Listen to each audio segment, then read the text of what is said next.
سنت کیسے ہوگا؟ اہل مانے والے، سنت مانے نبی کا طریقہ، سنت والے واہ الٹا چور کوتوال کو ڈانٹے. ہم سنتوں کو اپنائیں، ہم سنتوں کی دعوت دیں. مولوی کہے یہ گستاخ رسول ہیں، مولوی کہے یہ غیر مقلد ہیں، مولوی کہے یہ بدعتی ہیں، مولوی کہے یہ کافر ہیں، ان کی مسجدوں میں نہ جاؤ، ان سے مصافحہ نہ کرو، ان سے سلام نہ کرو. امت کو تفریق کر کر کے بانٹ دیا ہے. استغفر اللہ استغفر اللہ، الٹا چور کوتوال کو ڈانٹے. خود چوری کرتے ہیں، یہ چوری اور سینہ زوری. سنت والے وہ ہیں جو نبی کی سنت کو ہمیشہ اپنے سامنے رکھتے ہیں. نبی علیہ الصلوۃ والسلام سے کوئی مولوی ثابت کر دے کہ پختہ قبر بنانا اللہ کے نبی نے حکم دیا، دنیا میں کوئی مولوی اس کو ثابت نہیں کر سکتا. شدہ، چبوترا، جھنڈے، علم، تعزیے، نیاز، فاتحے، شب برات کے حلوے، مانڈے، اس کی نمازیں، اس کے روزے، رجب کے کنڈے، نبی صلی اللہ علیہ وسلم سے ثابت ہے.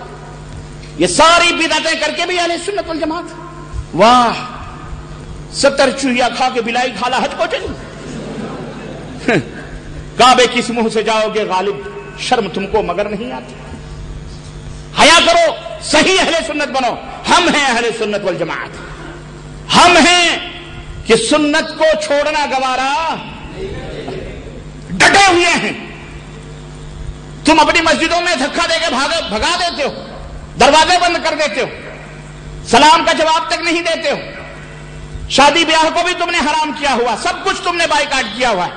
اس کے باوجود بھی الحمدللہ یہ قافلے توحید و سنت ہے جو بڑھتا ہی جا رہا ہے، بڑھتا ہی جا رہا ہے. دیکھ رہے ہو بیٹھنے کی جگہ نہیں ہے، اسی لیے کہتے ہیں مسجدیں ذرا چوڑی بنائیں. مسجدیں بناؤ تو ذرا بڑی بڑی بناؤ، چھوٹی مسجد مت بناؤ. یہ نہ کہو اس محلے میں تو 2 ہی 4 لوگ ہیں. ارے انتظار کرو، سال نہیں گزرے گا 40، 100، 400، 500 ہو جاتے ہیں، پھر مسجدیں کشادہ کرنے کی ضرورت پڑتی ہے. پڑتی ہیں کہ نہیں پڑتی؟ ہاں، اس لیے بڑی بڑی مسجدیں بنا کرو. کیوں؟ ہمارے بھائی ہدایت پا کر کے آ رہے ہیں الحمدللہ. جن کے بعد جنہیں اللہ سے محبت ہے، جسے رسول سے محبت ہے، وہ اللہ اور اس کے رسول کی باتوں کو سن کر آتے ہیں. ان ملانوں کے دھوکے میں نہیں آتے جو گمراہ کرتے پھرتے ہیں لوگوں کو. اس لیے نجات اور فلاح اور صراط مستقیم جس کے اوپر اللہ کا انعام ہے، وہ صرف اور صرف حضرت محمد الرسول اللہ صلی اللہ علیہ وسلم کی اطاعت و پیروی میں. یا ایھا الذین آمنوا اطیعوا اللہ واطیعوا الرسول ولا تبطلوا اعمالکم. اے لوگوں جو ایمان لائے ہو، اللہ کی اطاعت کرو، رسول کی اطاعت کرو، اور اپنے اعمال کو باطل نہ کرو، اپنے اعمال کو برباد نہ کرو. یعنی اللہ اور اس کے رسول کے علاوہ ہٹ کر اگر تم نے کوئی اور عمل کیا تو عمل باطل ہے، تمہارے منہ پہ مار دیا جائے گا. اس کی کوئی ویلو اللہ تعالیٰ کے ہاں نہیں ہے. کوئی نہیں اس کو، کوئی بھی اسے بدلوا نہیں سکتا اور نہ ہی کوئی اسے بچا سکتا ہے. میرے عزیزوں، میرے دوستوں، اب آئیے ایک مسئلہ اتباع کا آپ نے سن لیا. یہ ہے اتباع. اس مسئلے میں اب اسی کی جگہ پر جیسے سنت تھی بدعت نے لے لی، ایسے ہی اتباع تھا، اتباع اور اطاعت تھی تو اس کی جگہ پر جناب عالی تقلید نے لے لی. یہ تقلید کیا ہے؟ تقلید جب ہم اس کی تعریف میں داخل ہوتے ہیں، ایک بات اور میں آپ کو بتاتا چلوں، ایک بات اور میں بتا دوں، سنو، پھر میں آتا ہوں اس موضوع پر، اس کے بعد میں اپنی بات ختم کروں گا. پہلے اس کو سمجھو، یہ بڑی اہم بات ہے، بنیادی بات ہے. اللہ کے رسول صلی اللہ علیہ وسلم نے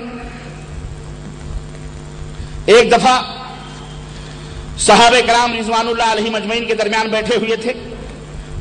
حضرت جابر بن عبداللہ کہتے ہیں کہ کننا عند النبی صلی اللہ علیہ وسلم، ہم نبی صلی اللہ علیہ وسلم کے دربار میں بیٹھے تھے. فخط خطن، تو آپ صلی اللہ علیہ وسلم نے ایک لکیر کھینچی، سیدھی سی، صراط مستقیم پر یہ بات یاد آ رہی ہے. خط خطن، ایک لکیر سیدھی سے کھینچی. وخط خطین عن یمینہ، اور اس لکیر کے دائیں بائیں 2 لکیریں ٹیڑھی آپ صلی اللہ علیہ وسلم نے یوں کھینچی. وخط خطین عن یسارہ، اور اس کے بائیں طرف آپ صلی اللہ علیہ وسلم نے 2 لکیریں کھینچی.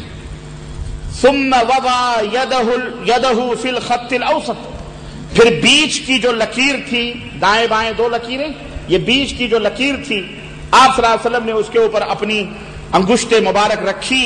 فقال هذا سبیل اللہ، آپ نے فرمایا یہ اللہ کا راستہ ہے. یہ جو سیدھی سڑک جا رہی ہے، اللہ اکبر، کتنی فکر تھی میرے نبی کو اپنی امت کے ہدایت کی. ارے وہ مثال نہ دیتے، لکیر نہ کھینچتے، پھر بھی سمجھ میں بات آ جاتی، لیکن آپ نے لکیر کھینچ کر مثال دے کر سمجھایا تاکہ میری امت کے لوگوں اپنے ذہن و دماغوں میں اس کو بٹھا لو اچھی طرح سے. کہا ھذا سبیل اللہ، یہ اللہ کا راستہ ہے.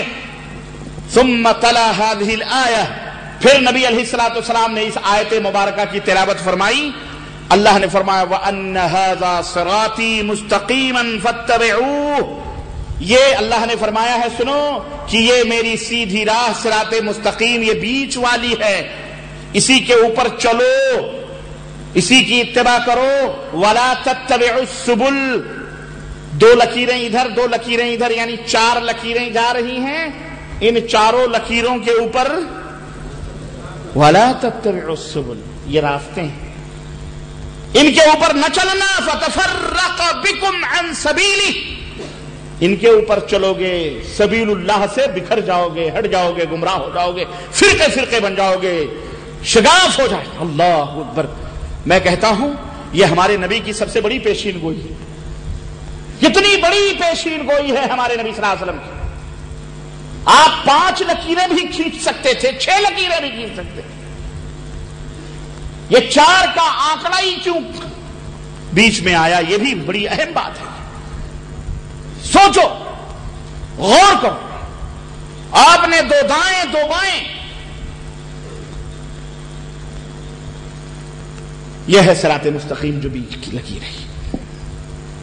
اسی طرح اللہ کے رسول صلی اللہ علیہ وسلم نے فرمایا، حضرت مالک ابن انس اس حدیث کے راوی ہیں، کہتے ہیں انہ بلغہ ان رسول اللہ صلی اللہ علیہ وسلم قال ترکت فیکم امرین، اے میری امت کے لوگوں میں تمہارے درمیان 2 امر چھوڑ کے جا رہا ہوں. امر، حکم. لن تضلوا ما تمسکتم بہما، تم کبھی بھی گمراہ نہیں ہو سکتے جب تک ان دونوں چیزوں کو پکڑے رہو گے. وہ دونوں چیزیں کیا ہیں؟ کتاب اللہ و سنت نبیہ، ایک اللہ کا قرآن ہے اور دوسرے محمد الرسول اللہ صلی اللہ علیہ وسلم کا فرمان ہے. جب تک ان دونوں کو مضبوطی سے پکڑے رہو گے کبھی بھی گمراہ نہیں ہو سکتے ہو. اس حدیث پاک میں بھی ہمیں اسی بات کا حکم دیا جا رہا ہے کہ ہمارا عمل، ہمارا ایمان، ہمارا عقیدہ قرآن و سنت کے مطابق ہونا چاہیے. قرآن و سنت کے مطابق ہونا چاہیے. ہماری نماز، ہمارے حج، ہمارے زکوٰۃ، سب کچھ اللہ اور اس کے رسول صلی اللہ علیہ وسلم کے فرمودات کے مطابق ہونا چاہیے.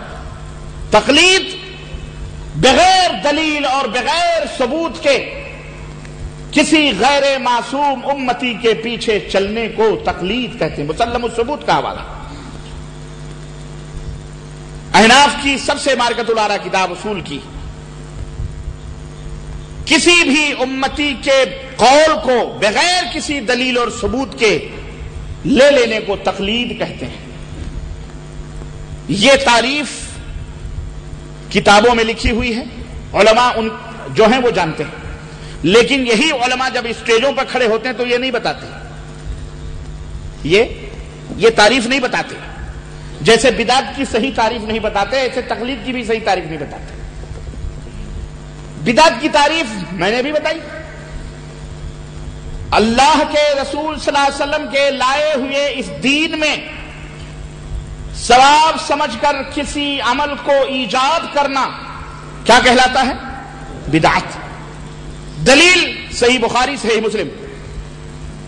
حضرت ام المومنین عائشہ صدیقہ رضی اللہ تعالی عنہا اس حدیث کی راویہ. اللہ کے حبیب صلی اللہ علیہ وسلم نے فرمایا من احدث فی امرنا هذا ما ليس منه فهو رد. من احدث فی امرنا، ہمارے لائے ہوئے اس امر میں، اس حکم میں، اس شریعت میں جس نے کسی